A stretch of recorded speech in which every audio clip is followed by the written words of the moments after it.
अब एक तमाशा और चल गया, हल्दीराम। नमकीन की बात नहीं कर रहा हूं मैं, हल्दी हल्दी ये चल गई है नारा सब। आए दिन फेसबुक पीला पीला दिखता है। अब हल्दी डे, हैप्पी हल्दी है।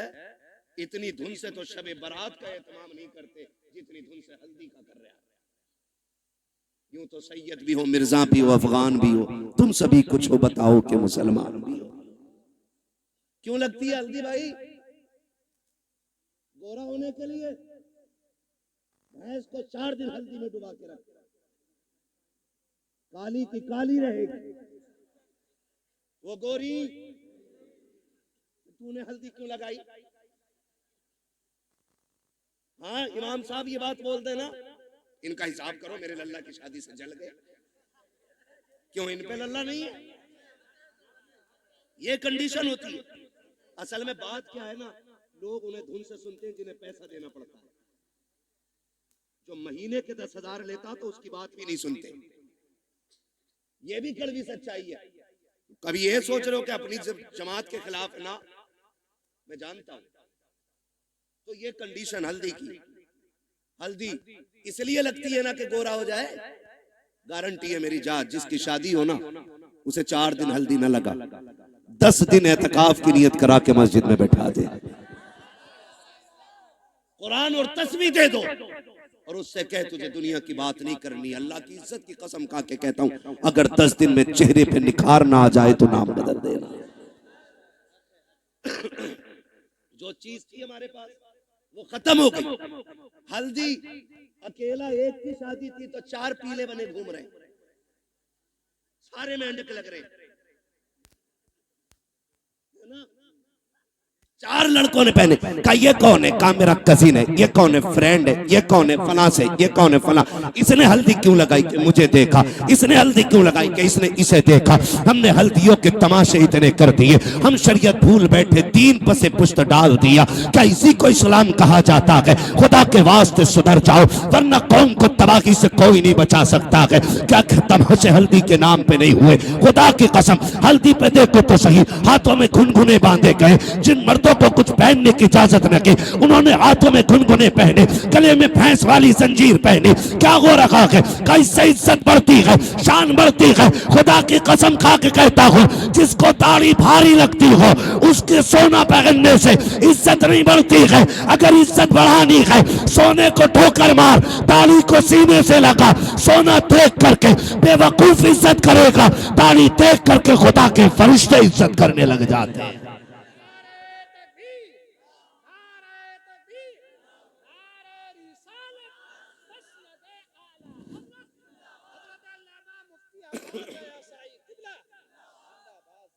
समझ रहे मेरी बात?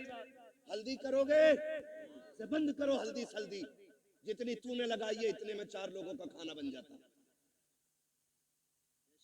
क्या तरीके ये? इस्लाम ने 5 वक्त वुजू का तरीका दिया था। तुझे वो देखे मुंह नहीं निखारा जा रहा, हल्दी लगा के पीला हो रहा है। हल्दी लगा के, और कम लड़कियां नहीं। अब्बा दे रहा 15,000, ले ब्यूटी पार्लर चली जा। कहां ब्यूटी पार्लर? अब्बा भेज रहा है, अब्बा। ये भुएं कटवाई जाती है। ये पूछो इन उलमा से, एक बाल तक उखेड़ना हराम है। एक बाल तक। तमाशे हो गए, हद हो गई। जन्नत न तेरे बाप की है न मेरे बाप की है। जन्नत इतनी सस्ती होती ना तो ज़ैनब ने लाशों पे घोड़े देखते हुए तोड़ते घोड़े देखे, लेकिन सर से चादर नहीं सरकने थी। सगे भाई के बदन पे घोड़े तोड़े, सैयदा ज़ैनब ने पर्दा नहीं छोड़ा। देखो तो सही, अकबर की लाश सामने थी लेकिन पर्दा नहीं छूटा। बेटों की लाश पे घोड़े तोड़े, पर्दा नहीं छोटा। तेरी बेटी ने गैर के जाके आगे अपने कपड़े उतार दिए, दुपट्टा हटा दिया। का इतना सजा दे एक रात की दुल्हन बन सको। मैं कहता हूं मेरी बहन कान खोल के सुन ले, इस महकम से एक रात का हुस्न आता है। अल्लाह वाली बन जा, कयामत के दिन अल्लाह इतना हसीन बनाएगा कि हूरे तेरे हुस्न को देख के रश्क करती नजर आएगी।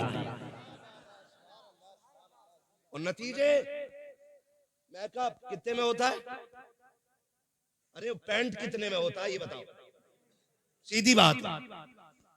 कितने में हो जाता? 10,000, 5,000, 15,000 जैसी क्वालिटी चाहिए। अब तो सब में बन गई है ना। अच्छा उसूल क्या है? दूल्हा बनते हैं तो क्या रकात पढ़ते हैं? कितनी पढ़ते? पीछे वाले भी पढ़ते हैं कि ऐसे ही चले गए थे ससुराल? कितनी रकात? 2 रकात। और फिर तरीका यह है इस्लाम का, 2 रकात पढ़ के गया था, 2 रकात आके पढ़ता। तू भी पढ़ता, वो भी पढ़ती, लेकिन वो इसलिए नहीं पढ़ेगी कि वुजू करना पड़ेगा, और वुजू कर लिया तो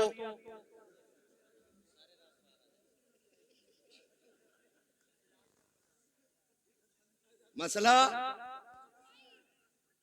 पुट्टी छूट जाएगी। बच्चा कह रहा अगर वुजू कर लिया तो पुट्टी छूट जाएगी। ये राज सारे ही जानते हैं। हाँ? अब नुकसान जानते हो? जब पहली रात देखा था तो लग रही थी परी की बच्ची, अगले दिन जब देखा ना तो लग रही थी चुड़ैल की बच्ची।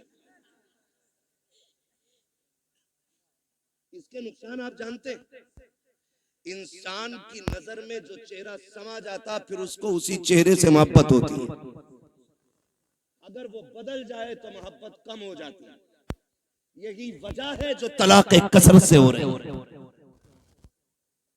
याद रखिए, यही वजह है जो तलाक कसरत से हो रही है। ए मेरी बेटी खातून जन्नत के दर की कनीज कहलाने वाली, जरा सोच तो सकी, तुझे रब ने बाहया बनाया था, तेरी गोद में सलाहुद्दीन आया, तेरी गोद में खालिद बिन वलीद आए, तेरी गोद में उमर इब्न खत्ताब आए, तेरी गोद में अबू बकर सिद्दीक आए। तू नबी तो ना बन सकी, लेकिन नबियों को जन्म देने का शरफ तुझे दिया गया है। तू नबी तो ना बन सकी, लेकिन नबियों को तूने गोद में लेकर लोरियां दी है। रब ने तुझे बड़ा मकाम बख्शा था, बड़ी इज्जतें अता की थी। आज क्या हो गया है? तेरी गोद में आने वाला डांसर तो हो रहा है, कुरान का कारी नहीं हो रहा है। तेरी गोद में आने वाला बदमाश तो हो रहा है, लेकिन नबी के दीन का आलिम नहीं बन रहा है। क्या हो गया है? क्या जात बदल गई है या तरीके बदल गए हैं? ए मेरी कौम के शहजादियों, आज भी औरत हो, कल भी तुम औरत थी, आज भी तुम्हारी गोदों में आ रखे हैं बच्चे, कल भी तुम्हारी गोद में बच्चे आते थे, लेकिन फर्क है आज शादी से एक दिन पहले बेगैरती की चादर ओढ़ के गैरों के सामने चेहरे खोल देती हो, खुदा की कसम। लेकिन कल की औरतों का उसूल ये था, हजरत मौलाए कायनात मौला अली का दौरे खिलाफत है, इस्लाम की शहजादी यकात के साथ गुजर के जा रही है। रास्ते में एक नौजवान गुजरा, हवा का झोंका आया, उसने बच्ची के चेहरे से नकाब उड़ा दिया। न बच्ची ने नौजवान को देखा, न बच्ची को देखने की खबर है। जैसी कपड़ा हटा, झोंका आया, उस नौजवान की निगाह उस लड़की की आंखों पे पड़ जाती है। इतनी खूबसूरत आंखें कि दिल दे बैठा। घर आया, खातिमा को बुलाया, कब पता तो करो फला खातून कौन है, कहाँ की रहने वाली है, उसकी आंखें इतनी खूबसूरत हैं। खातिमा ने पता लगाया, कहा फला की बेटी है, फला घर में रहती है। उसने कहा उस तक मेरी शादी का पैगाम पहुंचा दो। कोई बदतमीजी नहीं, कोई बदमाशी नहीं, कोई चैटिंग, कोई कॉलिंग नहीं है, सिर्फ एक बार देखा है, आंखों पे दिल आ गया, पैगाम भेज दिया है रिश्ते का, कहा मैं उससे निकाह करना चाहता हूँ। खातून गई जाके कहती है, बेटी फला नौजवान तुझसे निकाह करना चाहता है।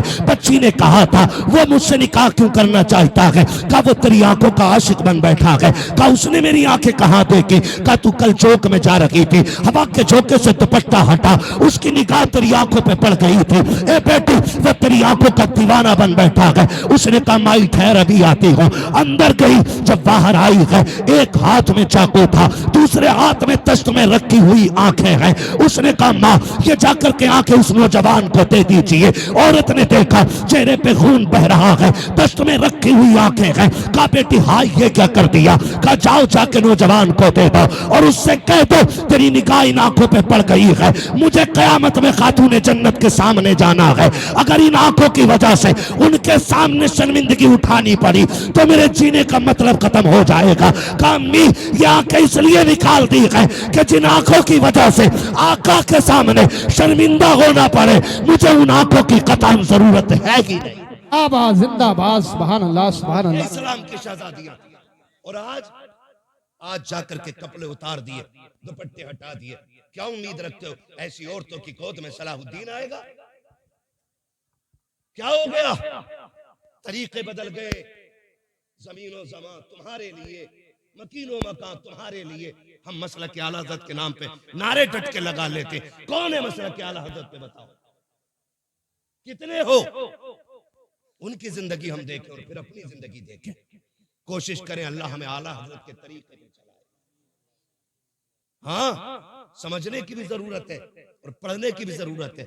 माफ कीजिएगा, कुछ लोग मिजाज बनाए बैठे, जन्नत तो मिल ही रही है। इमाम गजाली जैसा सूफी जिसकी आज तहरीर पढ़ो तो लगता है दिल सीना चीर के बाहर आ जाएगा। मुकाशिफतुल कुलूब पढ़ने बैठ जाओ तो रोंगटा रोंगटा खड़ा होता है। जिसकी तहरीर में इतना असर है, उसकी जात में कितना असर होगा। लेकिन जानते उन्होंने क्या कहा था? कहते एक फिक्र चैन से सोने नहीं देती। कौन सी फिक्र? कहा कि ये डर लगा रहता है, पता नहीं ईमान पे मौत आएगी कि नहीं। है कोई जिम्मेदारी? है कोई गारंटी? इमाम गजाली जैसी शख्सियत कहती है कि डर लगता है, पता नहीं ईमान पे मौत आएगी कि नहीं आएगी। कहते हैं काश कोई ये खुशखबरी दे दे कि जहन्नम में जिसे सबसे आखिर में निकाला जाएगा और निकाल के जन्नत में डाला जाएगा, गजाली वो तू होगा। कहते हैं खुदा की कसम हंसते हंसते जिंदगी गुजार देंगे। ना हम गजाली हैं, ना हम सूफी हैं, सही से पक्के मुसलमान भी हम नहीं हैं, और बेफिक्री इतनी कि डर कोई नहीं है। खुल के गुनाह चल रहे हैं, डट के चैलेंज के साथ। हुजूर निकाह तुम्हारी सुन्नत है, डांस जरूर करेंगे हम, डीजे जरूर बजाएंगे हम। बताओ, कौम का बेड़ा गर्क होने को है और मेरी कौम के बेगैरतों को डीजे बजाने से फुर्सत नहीं। मैं उन्हें गैरतमंद कहता ही नहीं जो बेटे के निकाह पे, भाई के निकाह पे, अपने निकाह पे डीजे बजाएं। गैरत क्यों नहीं आती है? निकाह करते वक्त तुझे हुजूर की याद क्यों नहीं आई? मुझे बताया जाए। और ये डीजे बुढ़िया बुढ़िया तुम्हारे यहाँ भी होती है? वो औरतें जिनके बाल सफेद हो जाते हैं, अगर ढोलक ना आवे ना 7 दिन पहले तो कह रही लगी ना रहे अभी आओ अल्लाह का। गफूरन तू बुला, मजीदन तू मगा बजा। इसके पैर कब्र में लटक गए और इसे बिना ढोलक के मौज ही नहीं आ रही। 3 बजे खीले लेके लौट रही है ढोलक में से, और इससे ईशा की पढ़ने कहते तो कहते घुटने काम ना करते। मुसल्ले पे उठा नहीं जा रहा इससे, और नाली ऐसे कूदती चली जा रही है जैसे हिरन जा रहा है। ये कंडीशन है। जिन हाथों में जिस उम्र में तस्बीह होनी थी उनमें ढोलक है, रोना किस बात का है? इसी वजह से बेटे शराबी बन गए।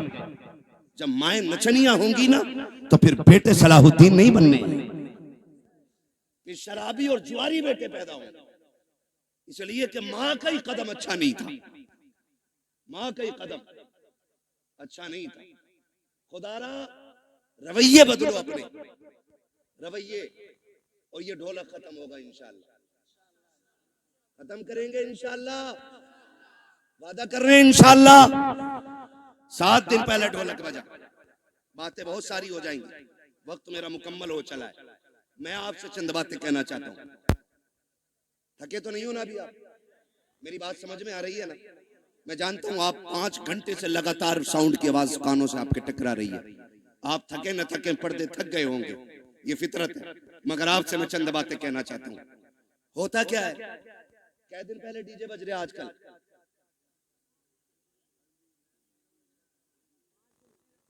5 दिन तो चल ही रहे हैं, क्योंकि पंजतन के मानने वाले जो हैं पहले। अच्छा, डीजे की कोई तखसीस है कि बेटे में बजेगा या बेटी में? अब तो हो रहा है कि नहीं? कोई ऐसा भाई है जिसे बहन प्यारी ना हो? सबको बहन प्यारी है ना? बोले इतनी कमजोरी से नहीं, ताकि मैं बात भी पूरी ना कर सकूं। बहन सबको प्यारी है ना? सबको प्यारी है बहन। आपने देखा भी होगा जब बेटियां रुखसत होती है ना तो बाप मैयत पे इतना दर्द से नहीं रोता जितना बेटी की रुखसती पे बाप रोया करता है। वो भाई जो पूरी जिंदगी लड़ते रहे, आज जब बहन जा रही है ना तो कभी दीवार से लग के रो रहा है, कभी तन्हाई में जाके रो रहा है। क्यों? क्योंकि बहन की जुदाई का गम है। और आज नतीजा क्या है? 5 दिन पहले डीजे बज रहा है। पहले के उसूल ये थे, पहले इल्म कम था अमल ज्यादा था, आज इल्म ज्यादा है अमल कम हो गया। पहले लोग जाहिल जरूर थे, लेकिन जब बेटियों की रुखसत की बारी आती थी बाप 3 दिन से खाना कम कर देता था, भाई की भूख भाग जाती थी, लोग मना के खिलाते थे, यार खाता क्यों नहीं है। बाप बेटी का चेहरा देख के रोया करता था, मेरे जिगर का टुकड़ा जाने वाला है, इसके बगैर घर में कैसा लगेगा। भाई चुप चुप के रोया करता था, बहन चली जाएगी कैसे ख्याल रहेगा घर में, इसके बगैर कैसे रुका जाएगा, ये ख्याल रुलाया करता था।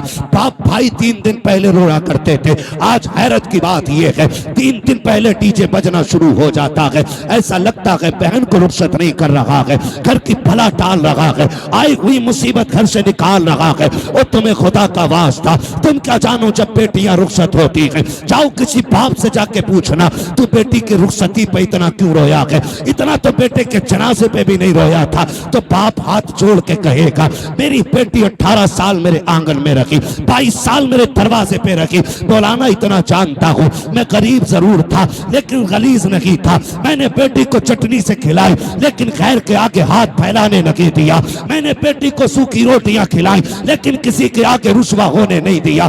आज रोना इस बात पे आ रहा है बेटी पराए घर जा रही है, देखने में तो अमीर है, देखने में तो पैसे वाले हैं, एक ख्याल रुला रहा है खुदा जाने बेटी को आज के बाद इज्जत से टुकड़े मिलेंगे या गाली पहले मिलेगी रोटी बाद में मिलेगी। मौलाना ये फिक्र सता रही है आज के बाद मेरी बेटी को भूख पहले लगेगी आंसू पहले आएंगे, ये ख्याल रुला रहा है। ये कह के बाप की चीखें निकल जाती है। तुमसे हाथ जोड़ के गुजारिश करता हूँ बेटियों की रुखसती पर शैतान के तमाशे न लाना, बेटियों की रुखसती पर बाजे काजे न बजाना। खुदा तौफीक दे तेरे पास वक्त है, मस्जिद में चले जाना, जब दुनिया सोती हो मुसल्ले बिछा के बहन की इज्जत की भीख मांग लेना, अल्लाह से उसकी इज्जत के टुकड़े मांगना, कहना मालिक हमारी बहन कल जाने वाली है, अब तक हमारे बीच में थी, या अल्लाह ये कल चली जाएगी, मेरे मालिक रूखी खिलाना या मुर्गा खिलाना इतना कर्म कर देना जिल्लत से बचा के इज्जत के लुकमे खिलाता रहे। तकबीर, नारे रिसालत, बस लगे आला हजरत हजरत अल्लामा मुफ्ती हम्माद रजा शाही किबला जिंदाबाद जिंदाबाद। जो है सारे लोग बंद करेंगे इंशाअल्लाह, सारे वादा करो इंशाअल्लाह। ये तमाशे खत्म करो, बहन की जिंदगी की भीख मांग। हमने बड़े बड़े अमीर घर की बहू को तलाक होते देख ली, हमने देखा है पैसे वालों को हंसी नहीं आती है, हंसते दिल वाले लोग। हंसने के लिए पैसा शर्त नहीं, हंसने के लिए दिल शर्त है, और दिल वही जिंदा होता है जो नबी के तरीके पे होता है। हर दिल जिंदा, बोले हर दिल जिंदा नहीं होता है। खुदारा भीख मांग बेटी की जिंदगी की, कह रब से अल्लाह मेरी बहन को इज्जत देना, वरना जानते हो एक बात, कई बार ना हमारे गलत फैसले बेटियों की जिंदगी को तबाह कर देते, लेकिन बेटियां खुदा इन बेटियों को सलामत रखे। महबूब के सदके में बड़ी दौलत मिल गई, जितना भी सितम हो जाए कभी ससुराल के ताने बाप को आके नहीं बताती, और हम इसी खुशफहमी में रहते हैं हमारी बहन तो अच्छी रह रही है, हमारी बेटी तो सुख में रह रही है ना। उसके दिल में झांक के देख कितने जख्म बने हुए हैं। रिश्ते किया करो ना तो पैसे वाला देख के नहीं, दीन वाला देख के रिश्ते किया करो। कैसा दीन वाला? बहन की रुखसती थी 3 दिन बाद और तमाशे चलते रहे, भाई नाचता रहा, बाप कहता रहा यार लड़के तो हैं, इनके भी तो दिल हैं। 3 दिन तक तमाशे होते रहे, लेकिन जब रुखसती की बारी आई ना, जहेज सजाया गया, चंद बुढ़ियां जो ढोलक में सबसे आगे थी आगे बढ़ी, उन्होंने कहा पगलियो बेड भी लगा दिया, प्लेटें भी लगा दी, कुरान किधर है? आज कुरान याद आ रहा है। कहा क्यों? कहा अलमारी पे सबसे ऊपर कुरान रखा जाए, जब उस दिन कुरान को सबसे ऊपर रखा जाता है, कुरान चीख के कहता, जालिमो जब 3 दिन से गाने बज रहे थे तब तुम्हें मेरी याद नहीं आई थी? आज जहेज के लिए रह गया था मैं, सिर्फ सजावट के लिए बचा था मैं। क्या तुम्हें मेरा ख्याल उस वक्त नहीं आया जब 3 बजे तक तुम बेटी की रुखसती पे गाने बजाते रहे? है कोई जवाब कुरान के इन सवालों का? है कोई जवाब? कोई जवाब नहीं होगा। और याद रखो, जब कुरान शफाअत कराने का हक रखता है ना, तो शिकायत करने का भी हक रखता है। ये याद रखना मेरी बात। शायद इतनी कड़वी तुम्हें कोई कह के ना जाए, किसी के मुरीद टूट जाएंगे, किसी के खलीफा छूट जाएंगे, मुझे कोई फर्क नहीं पड़ता। मेरी ड्यूटी अल्लाह ने यही लगाई है। कुरान अगर शफाअत करने का हक रखता है तो कुरान शिकायत करने का भी हक रखता है। तुमने सिर्फ जहेज के लिए कुरान रखा, फिर जब बेटी रुखसत होने लगी कौन सा तमाशा ना हुआ है? पहली बात तो जब बारात आई तो दूल्हा की गाड़ी वहां तो रुकती नहीं जहां बैठना है। कहां? ससुराल के दरवाजे पे। क्यों? वहां वेलकम होना, आग लगे तेरे वेलकम में। वेलकम होना, वेलकम वेलकम नहीं, ये वेलकम है। हाँ, वेलकम होना है।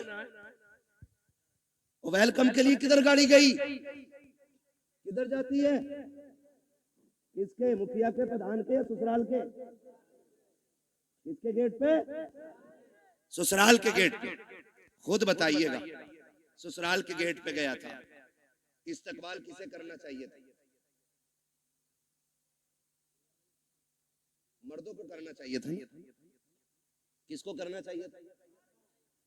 मर्दों को करना चाहिए था। भाई होते, चचा होते, बाप होते, ताऊ होते, चचा साथ भाई होते, किसको करना था? लेकिन करता कौन है? ये किसकी घर की है? या तो तेरे घर की है या मेरे घर की है। ये बेगैरती किसके घर में है? या तो तुम्हारे घर में है या मेरे घर में है। कोई भाई पसंद करेगा कि उसकी बहन पे कोई गलत निगाह डाले? करेगा कोई? कर सकते हैं तो हाँ बोले, नहीं कर सकते तो ना बोले। नहीं करेगा ना तो फिर टांग क्यों नहीं तोड़ते उस दूल्हा की जो बेगैरती के साथ इस्तकबाल कराने आते हैं? उससे कह दो ये बेगैरतों की चौखट नहीं, ये गैरत वालों की चौखट है। करोगे इंशाअल्लाह ऐसा? बंद करोगे वेलकम? नुकसानात जानते?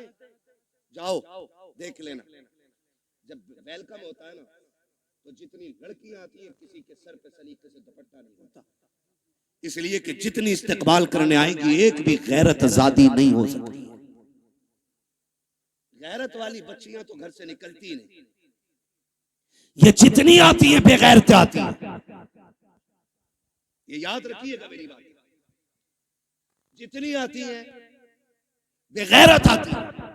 कोई जूस दे रही है, कोई पानी पिला रही है, कोई शरबत दे रही है, कोई कोल्ड ड्रिंक पिला रही है, कोई मीठा खिला रही है। मैं पूछना चाहता हूँ, ए इस्लाम की शहजादी, तुझे रब ने हया का जेवर पहनाया था, गैरतों की चादरें उड़ाई गई थी, तू तो कनीज़े फातिमा ज़हरा बनाई गई थी। बता तो सही तेरा क्या बनेगा? आज जब बेटियां आती हैं वेलकम के लिए, भाई भी बेगैरती की चादर ओढ़ लेता है। आप बाप की आंखों में भी गैरत का पानी नहीं है, कोई रोकने वाला नहीं है, सारे पीछे हट जाते हैं। जितने दूल्हा के साथ जाते हैं वेलकम के लिए वो छटे हुए कौम के गुंडे और आवारा होते हैं। जितनी बच्चियां सामने से आती हैं वो सब की सब बदचलन और बेगैरत होती हैं। अब मुझे पता तो सही, हमारा इस्लाम तो ये कहता है जहाँ पे एक अजनबी औरत अजनबी मर्द हो वहाँ तीसरा शैतान होता है। जहाँ दोनों तरफ बेगैरत हो, बता वहाँ कौम का नतीजा क्या होगा? मैं आपसे पूछना चाहता हूँ, जब बेगैरती के साथ ये नतीजे निकलते हैं तो बताओ कौम को किन मुश्किलों का सामना करना पड़ेगा। 4 दिन के बाद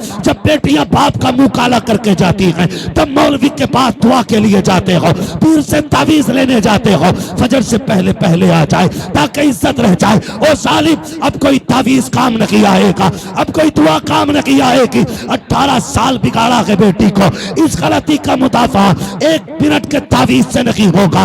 अगर नस्लें बचाना चाहते हो 1 दिन की उम्र से लेकर के शादी तक अपनी बेटी की ऐसी परवरिश करो जैसी परवरिश मेरे नबी ने खातून जन्नत की है, खातून जन्नत ने जैसी परवरिश सैयदा ज़ैनब की है। खुदा की कसम बहुत इनकी होगी, आने वाला सलाहुद्दीन अय्यूबी पैदा होगा। वाह वाह, जिंदाबाद जिंदाबाद।